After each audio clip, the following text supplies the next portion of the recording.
Taali fulɓe e bote maaji ɗiɗotta e ga'amo sonde o windi deftere taali o yettama. Taali fulɓe e bote maaji ɗiɗotta e ga'amo sonde o windi deftere taali o yettama.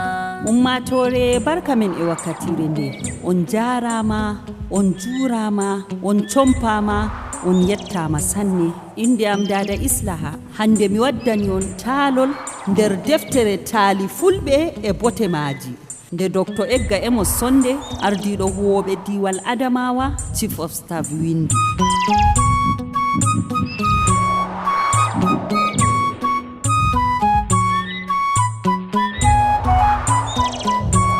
Deftere taali fulɓe e bote maaji jawmire sukkili nde faago baba meɗen mo Allah ɓangi daraja mum laamiɗo Adamawa Alhaji Dr. Aliyu Mustapha CBE CFR LLD.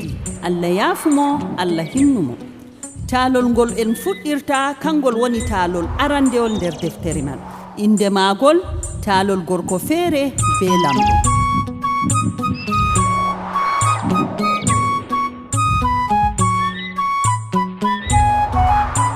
Taalel taalel jannata ɓooyel. Taalel taalel minanay ko on wi Jannata ɓooyel.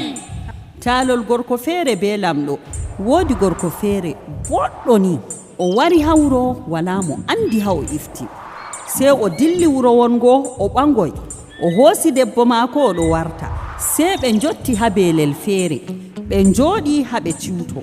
Sey debbo go maayi. Sey debbo feere boɗɗo ni wurti ha beelel go wimo, ayye gorko ba a woodiri ɗo ko jo'inima haa ɗo? Sey o wi miɗo dilla jahangal on. Sey debbo am mayna. Debbo go wi to debbo maɗa man ummiti a ɓangatam na? O wi ehe mi ɓangete. Sey debbo go ummi o ɓangi oɗo go o hawti rewɓe maako ɗiɗo. Gorko go nangi laawol mum ɗo dilla be rewɓe mum ɗiɗo. ɓeɗo dilla ha ɓe jotti titoru feere. Sey o wi ndikka ɓe jooɗo haɗo ɓe ciwto. Nden ɓe jooɗi ɓe ɗon ciwta. Sey rewɓe go ɗiɗo fu maayi. Sey debbo feere wurti ɗon wimo, ayye gorko no a woɗiri ɗo ko jo'inima haɗo? Sey o wi miɗo siwto haɗo on. Sey rewɓe am maayi. O wimo to ɓe ummiti a ɓangatam na? O wimo ehe mi ɓangete. Sey rewɓe go ɗiɗo fu ummiti o ɓangi oɗo go hawti rewɓe maako tato. ɓe ummi ɓe tato fu ɓe ɗo dilla ha ɓe jotti suudu kondorle ɓe jooɗi ton ɓe ciwto. Sey rewɓe go tato fu maayi. oɗo jooɗi. Sey debbo feere boɗɗo ni wurti tawimo ɗon wimo ayye gorko no a woɗiri ɗo ko jo'inima haɗo? O wi min ɗo dilla jahangal on. Sey rewɓe am tato fu maayi haɗo. Sey debbo on wimo to ɓe ummiti a ɓangatam na? O wimo ehe mi ɓangete. Sey rewɓe go tato fu ummiti o ɓangi o bo ɓe hawti rewɓe nayo. O hootidi be maɓɓe ha wuro ngo o iwinogo. Nde lamɗo yi oɗo mari rewɓe woɗɓe nayo sey muuñi dabtugo ɓe. Sakko ma nde nani ɗum warijo wala anduɗo mo wala mo andi ha o ifti. Sey lamɗo neli ewni mo. Sey lamɗo wi komi ewnirima kam mi yiɗi nelugo ma. Njaha ladde ittanayam sawru bo ittanayam du amma ta balmol ka mema ndu. O hooti saare o wi debbo maako mo fitoru ɗo hande lamɗo neli mo nelal amma nelal ɓurdugal mo sembe. Debbo go wi mo ɗum galewal ni? O wi lamɗo wi mi ittonayamo sawru ta balmol bo memandu. Nden debbo go wi ngam ɗo? To ngam ɗo ka wala ɗana. Debbo on yehi ha fitorugo wartidi be sawru ndu soppiraka balmol. O hoosi o yarani lamɗo. Nde o yehi ha lamɗo o hofnimo o wimo Allah rene haaje ma huuɓi. Lamɗo jaɓi sawru laari. Sey wimo to yahu jango a wara mi nele. Nde waali weeti o lori o yehi ha lamɗo.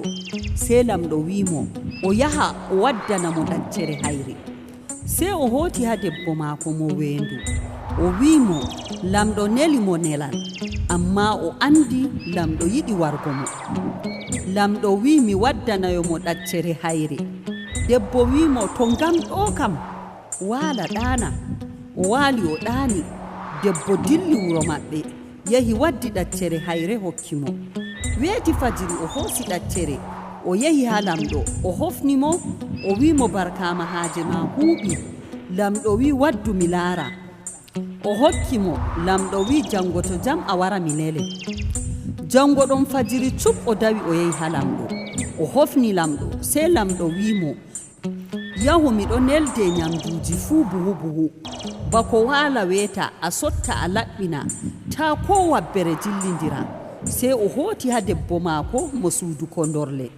O wi lamɗo huuni mo, amma o andi lamɗo yiɗi warugo mo. Debbo maako wi ko o huuni ma? O wi lamɗo wi o neldatam ko ɗume fu buhu buhu, daga gawri, butaali, marori e ko nandi ɗum. Mi sotta hidde wala weeta ta bo ɗum jillindira.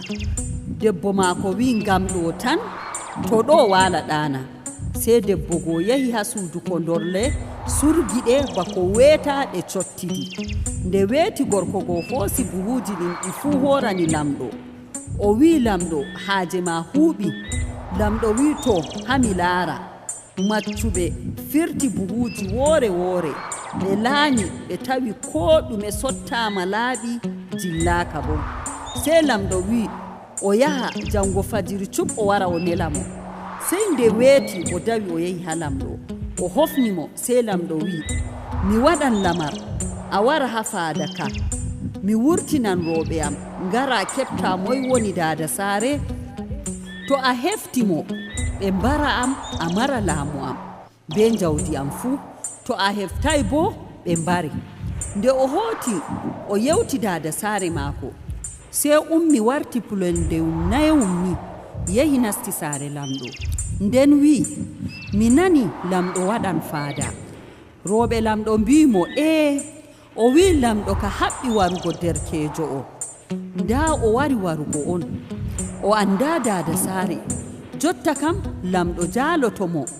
O wi kadi o foti heftugo dada saare o. Ɓe mbi o heɓtata. Nyande nden min fuu min pawno min ba'o pucci min ɓorno, dada saare bo ɓorno buuti nyoroɗi cekɗi o wurta be kosɗe. Sey o wi ɗo kam o heɓtatamo ni dada saare. Sey nde debbo go hooti o wi goriko to a yehi mo giiɗa ɗo fawni waɗɗi puccu fuu na hanko woni dada saare.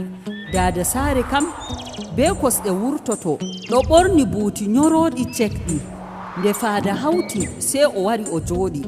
Debbo o wurto ɓe mbi'a o na, o wi'a na hanko. Gurtuɗo fuu o wi'a na kañum. Sey nde debbo wurti ɗo ɓorni limse nyoroɗe cekɗe.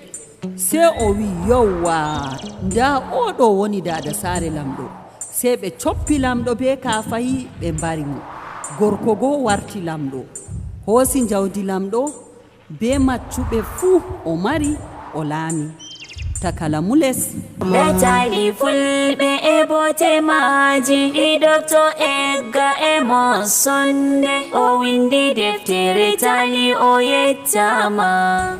derɗiraɓe heɗitoɓe, taalol timmi, jotta bo sey bote maagol.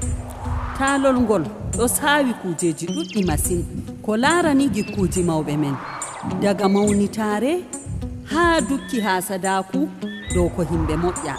Ngol ɗo andina dow ko moye fuu be ha geɗe mum ngoni. Geɗal be ajal fuu luratake. To ngal waray ngal tawi goɗɗo ni, goɗɗo yahan tawanga. En anda bo moƴƴere jawmirawo ka famɗata. Deni garol wawan waddugo jawdi be laamu kam ko Allah hokki ma futa yawu sey a rena a yi'a ko hayruji ɗiye tokkata ɗum. Ngol ɗo jangina en bo dow keɓɗam ɗo wondi be tefre, ngam wawɓe haala mbi'i ndikka kosɗe pure dow dubbe pure. Nden bo ngol ɗo jangina en dow ko moye muñi dow sharru o heɓan hayru. Ngol ɗo fooɗa hakkilo bo dow ko moye efti alkawal o habda o jippina ko o hebbina ngal. Ko moye hebbini ngal nyaman bote magal. wakkere wonde bo ngol ɗo andina mawnitare mawɓe men tumdoɓe ɓurda tan ko ɓe ngi boɗɗum fuu suuno maɓɓe ɓe mara ɗum kamɓe tan non bo ngol ɗo andina en hassadaku maɓɓe hewti ɓe kalkan mo ɓe jawi lenol mum kam ma ko ngam ɓe acca yi'ugo ɓurɗo ɓe ko bo ngam ɓe jabta ko ɓurdi ɓe nden bo ngol ɗo famtina en dow debbo be gorko fuu ɗo mara dokkal cuuɗingal ngam man ta en jawa goɗɗo ko ɗum moye en anda bo ko ndey dawrugo be mo wondi boɗɗum ngam ɓoggel dasata baajel sina dalila a andatako ko goɗɗo ka moƴƴa ko on ɗo gondi non bo ngol ɗo jangina en tawhidi baɗawdi iratake ɗo ni non wala mo foti waɗugo goɗɗo ko Allah waɗaymo ko haɗugo mo ko Allah hokki ragare man bo ngol ɗo andina en dow ko moye wasata ngaska nganyandi o yajjina ngam o anda moy yanata ton ɓadima ma hanko go lorata yana ton bana lamɗo wasi faɗini yani ton ɗo heɗitoɓe ɗo on ragare taalol arandewol seto en fotti nder taalol ɗiɗa nda taali fulɓe e bote maaji ɗi dotta e ga amo sonde o windi deftere taali o yettama nda taali fulɓe e bote maaji ɗi dotta e ga emo sonde o windi deftere taali o yettama.